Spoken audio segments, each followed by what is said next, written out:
নন্দিতা রায় এবং শিবপ্রসাদ মুখোপাধ্যায়ের নতুন ছবি আমার বস এটা রিলিজ করে গেছে। কাজটা রয়েছে রাখি গুলজার, শিবপ্রসাদ মুখোপাধ্যায়, শ্রাবন্তী, ষোড়শনী মৈত্র, গৌরব চট্টোপাধ্যায়, সাবিত্রী চ্যাটার্জি, শ্রুতি দাস, আরো অনেকে। আমি বললাম পরিচালনায় রয়েছে নন্দিতা রায় এবং শিবপ্রসাদ মুখোপাধ্যায়। কেমন হলো?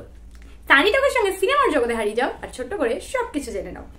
সিনেমা কেবল একটা বিনোদন নয়, সেটা সোশ্যাল মেসেজও আমাদেরকে দিয়ে থাকে।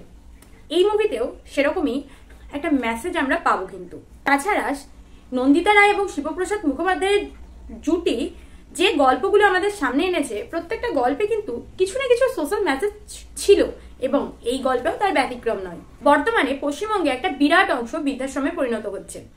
কাজের সূত্রে ছেলেমেয়েরা বাইরে চলে যাচ্ছে, আর যারা বা থাকছে তারাও কর্পোরেট কাজের চাপে বাড়িতে ঠিকমতো সময় দিয়ে উঠতে পারছে না। কাজ আর বাড়ি এর জাতাকলে পিছছে কিন্তু সকলেই।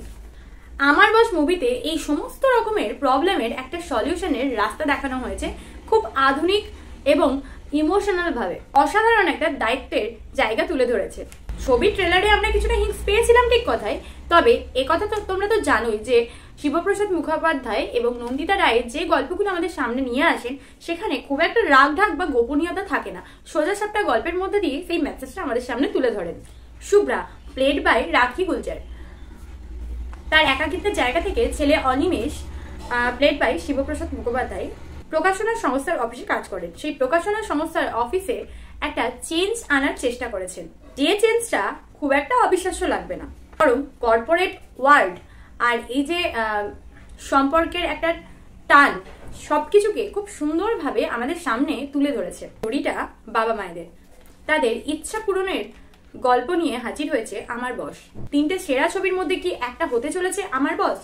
অবশ্যই হতে চলেছে, কারণ বর্তমান যে সিচুয়েশন এবং বর্তমানে যেখানে টক্সিক বস এবং 70 ঘন্টা কর্পোরেট সেক্টরে একটানা কাজ করা হচ্ছে, ঠিক সেই সময় দাঁড়িয়ে এই মুভি যেন মলমের মতো কাজ করছে। অ্যাক্টিং এই রাখি গুলজারের দিক থেকে চোখ সরানো যাবে না জাস্ট। অন্যদিকে ষোড়শনী এবং গৌরবের যে গান দিয়ে একটা সম্পর্কের সূচনা জায়গাটা দেখানো হয়েছে, সেটা কিন্তু মনে বেশ দাগ কাটবে। চমক দিয়েছেন সাবিত্রী চট্টোপাধ্যায়ও, আর অনুপম রায়ের গানগুলি বেশ মন কেড়েছে। যে টপিকের ওপর আমার বস মুভিটি বানানো হয়েছে, হতে পারে সব বয়সের ছেলে মেয়েদের এই মুভিটা ভালো লাগবে না, তবে যদি বাস্তব দিক থেকে দেখি বা সোশ্যাল মেসেজের তরফ থেকে দেখি, তাহলে এর মধ্যে নিজেদেরকে তোমরা রিলেট করতে পারবে। তাই এইরকম একটা টপিকের ওপর যদি আমি খুঁজে খুঁজে নেগেটিভ কিছু বার করি, তাহলে বোধহয় সেটা খুব একটা ভালো হবে না। তাই কোনো নেগেটিভ কিছু খুঁজে বার করলাম না।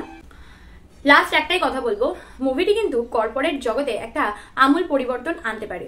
বিরাট একটা স্ট্রং মেসেজ আমাদের সামনে তুলে ধরা হয়েছে।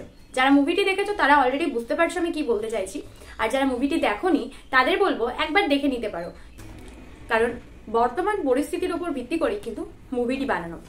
সানিটাকের সঙ্গে সিনেমার বকবক হয়েছে শেষ। আবার আসছি নতুন মুভি নিয়ে। তোমরা সবসময় থাকো ফ্রেশ। টাটা।